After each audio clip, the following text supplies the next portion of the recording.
Am nächsten Morgen sagt der Philipp gerade nochmal Oh!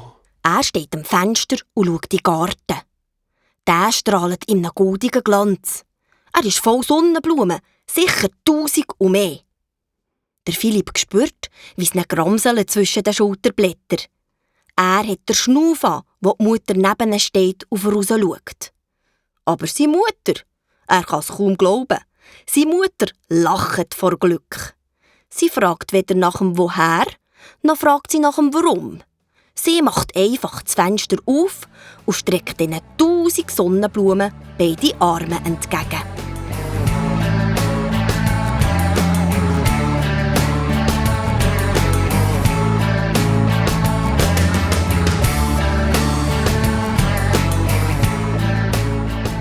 Jeden Nachmittag steht Mascha Marabu pünktlich am 3 vor Philipps Haustür. Sie will lernen und das macht sie auch. Die Frau Lüthi kommt bei ihren Fortschritten nicht mehr zum Staunen aus.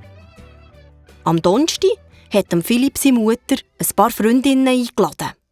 Philipp, es wäre mir lieber, wenn ihr heute bei der Mascha lernen könntet. Ihrem Tante wird das sicher auch recht sein. Sie will dich sicher auch mal kennenlernen.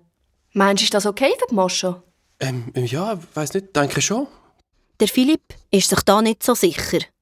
Doch nimmt es ihn ja schon lange Wunder, wo seine neue Freundin daheim ist. Und sicher würde er dann auch die Tante mal sehen, die Eulalia Seidenbast heisst. Warum aber hat er nur so ein komisches Gramüsel im Magen, wenn er daran denkt?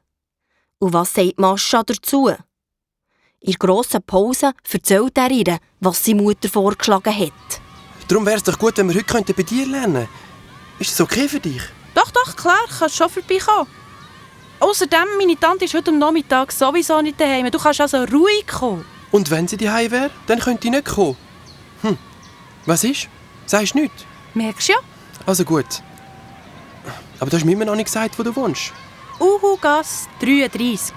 Das ist hinter dem Vogelzoo am Waldrand. Weißt du, wo das ist? Das finde ich dann schon. Es hat ein grosses, rostiges Schild an der Tür. Und dort drauf steht der Name von meiner Tante.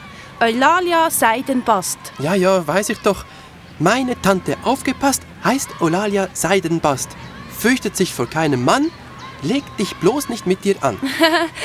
Du bist ja noch gar kein Mann. Mach dir also keine Gedanken. Wegen was?